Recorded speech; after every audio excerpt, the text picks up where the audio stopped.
Meu Brasil, bombou na net. Se bombou na net, a gente passa aqui na telinha do Madeirada Brasil. E vamos pros vídeos de hoje. Vamos pro vídeo de hoje, né, gente? Eu vou trazer aqui um vídeo aqui que eu achei muito...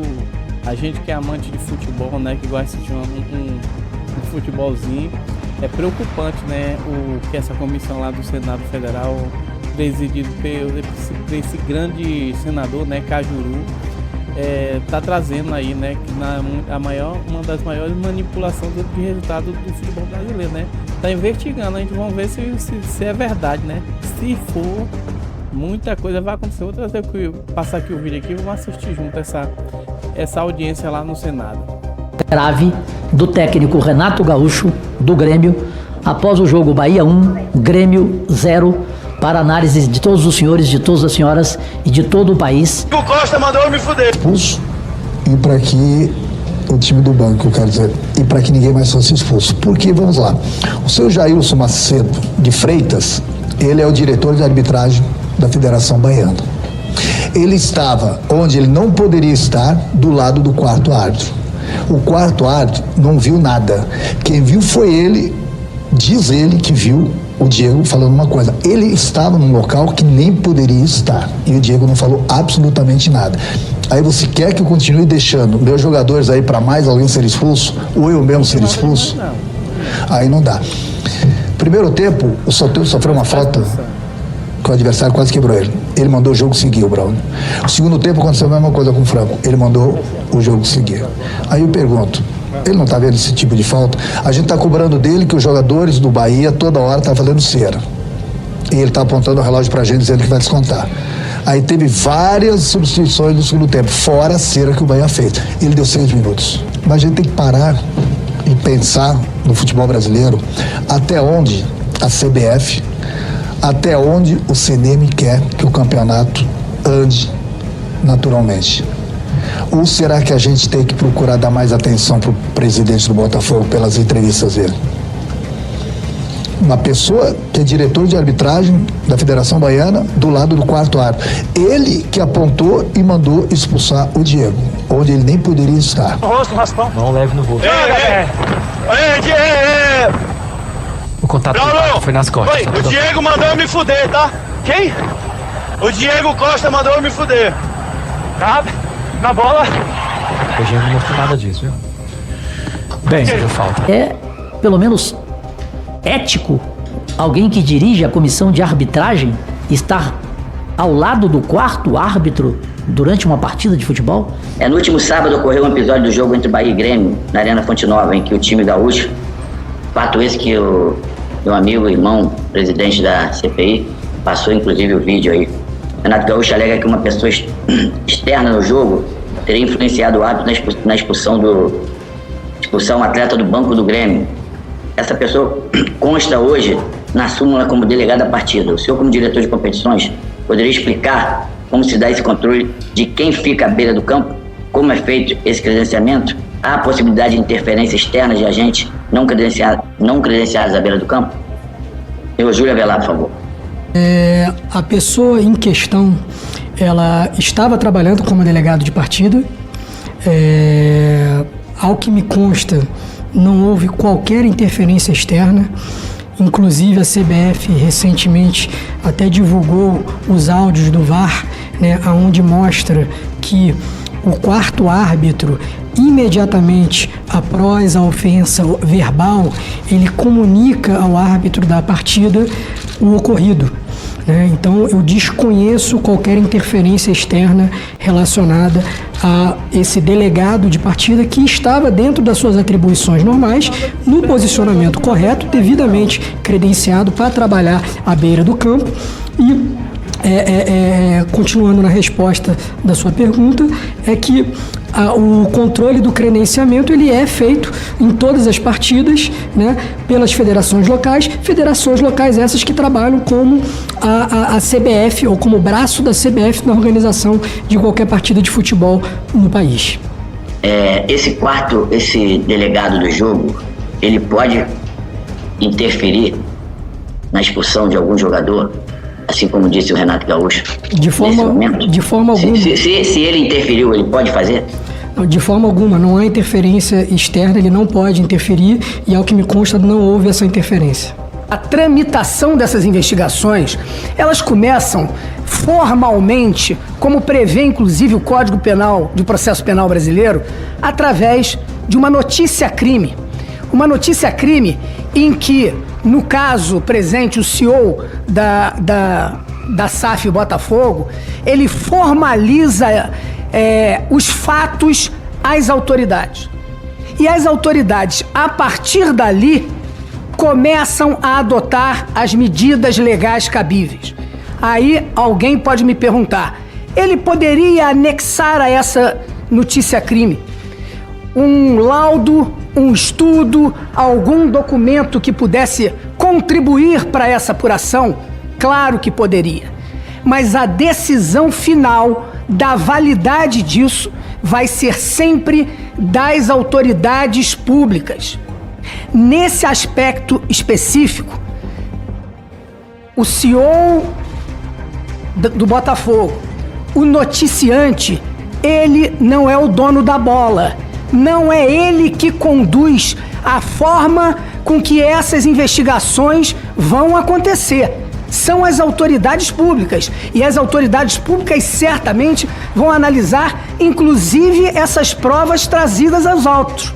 Então, nesse sentido, que deixar isso aqui claro é muito importante. Até esse momento, nós ficamos muito num campo de reuniões, de pedidos de reuniões, de ilações, de colocações abstratas e não concretas. O que a CBF espera nesse sentido, e estará sempre de portas abertas, há um e-mail, inclusive, da Unidade de Integridade, que é integridade@cbf.com.br, disponível para todos. E, se alguma notícia grave chegar lá, imediatamente será encaminhada para o Ministério da Justiça e para a Polícia Federal. Mas é preciso correr quanto tempo?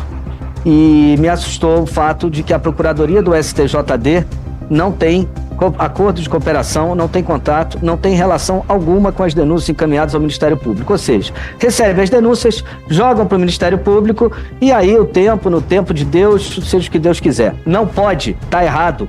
É preciso que a Procuradoria do STJD, porque é um órgão interno da CBF, isso foi estabelecido no caso Dodô, lá perante a Corte Arbitral do Esporte, ela não é autônoma, como parece, nem independente, ela é um órgão interno da CBF, e se a CBF tem acordo de compliance, seja com a FIFA, com a Comebol, com quem quer que seja, não pode a Procuradoria do STJD ficar a reboque.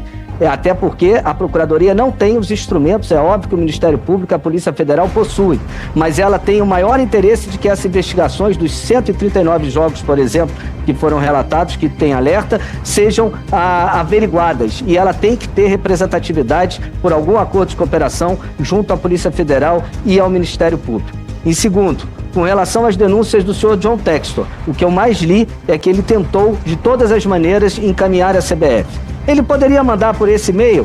Poderia, mas eu quero lembrar que o John Textor é o Botafogo e o Botafogo é da família futebol.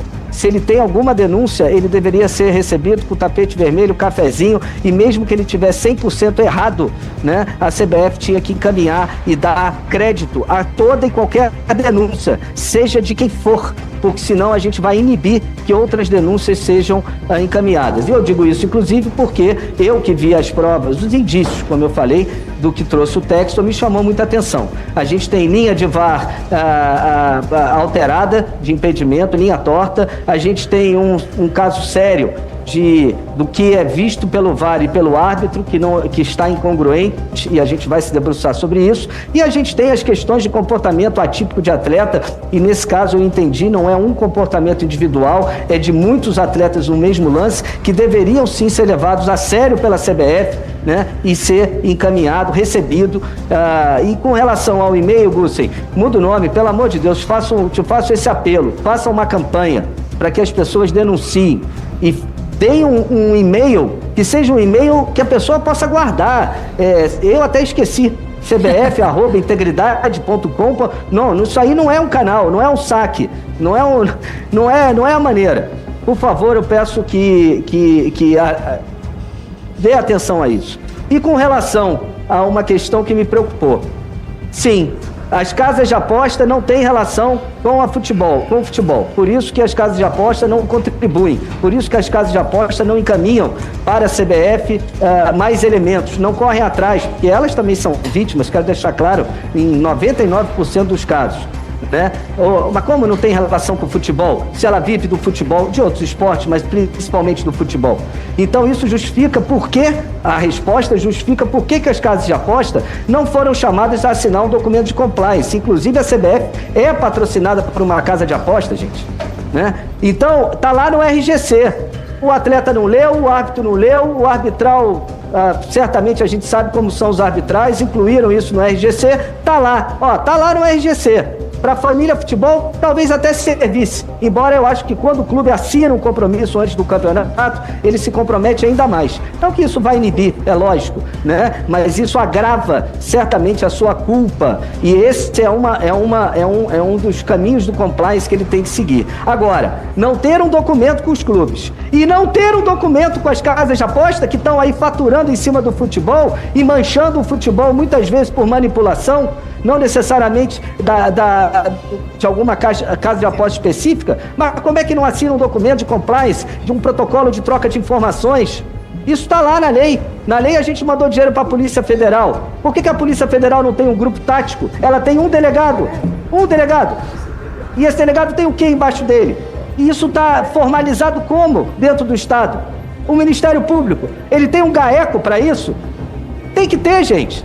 E a CBF, aí que tá, é muito bom ter um relacionamento com a Unesco, com a FIFA, dá uma grife, né? Mas a prática aqui, ó, o que acontece aqui dentro, infelizmente, meu querido amigo Gussen, é muito pouco tempo que eu sei que você tá aí, mas tem muita coisa para fazer, que só em 3 audiências dessa CPI a gente já identificou, no caso aqui, 4 ações imediatas na minha fala que devem ser feitas. Espero que receba de forma construtiva. O senhor considerou grave ou não a entrevista do técnico Renato Gaúcho após o jogo Bahia 1, Grêmio 0? Gravíssimo. Toda interferência externa que possa macular o resultado de uma partida é fundamental que a gente vá a fundo. Mas só que, meu querido Cajuru, eu estou guardando esse assunto para quando a gente for ouvir e a gente puder entender melhor do VAR. Porque a minha preocupação maior, seja com o VAR, seja com o árbitro de campo, são as interferências externas, já havia antecipado a Vossa Excelência. Eu temo que a CBF está ajudando a matar a galinha dos ovos de ouro nosso. Porque essa questão de aposta esportiva é incompatível com o futebol. Assim como o cigarro também. Não combina, né? A gente vê que ela é uma autofagia, porque o próprio sócio torcedor vai ficar sem dinheiro para colocar no seu clube, para ajudar no seu clube com a mensalidade. A família vai pegar uma ojeriza em médio e longo espaço de tempo. Ojeriza porque vai ver um ente querido perder tudo, né? Então vai ser azar do futebol, como diz o senador Carlos Portinho, é azar do futebol, mas está em tempo de efetivamente, como foi colocado aqui, além de um e-mail de denúncias clara, que tem que ficar na boca do povo, em vez de ter na placa do estádio profetize, pedindo para a pessoa apostar o tempo todo ali, ninguém consegue mais assistir um jogo de futebol, coloca lá o canal de denúncias sobre o que está acontecendo. Mas eu percebi um tom com relação ao John Textor preocupante, quando foi falado que ele não é o dono da bola. A gente sabe que ele não é o dono da bola, mas a CBF precisa compreender que ele faz parte do espetáculo, o Botafogo faz parte do espetáculo. Então tem que ser ouvido, tem que ter, não pode isolar, né? O depoimento que ele deu a essa CPI foi preocupante. O cara tá ajudando o futebol brasileiro fazendo isso. Essa percepção precisa ter essa reflexão sobre o que está acontecendo. Para mim tá muito claro que ele tá querendo ajudar o futebol brasileiro nesse momento. Deixando claro que quando eu fiz aqui o registro de que o CEO até aqui não é inscrito ainda, se inscreva no canal, deixe seu like, compartilhe esse vídeo e vamos para mais vídeos.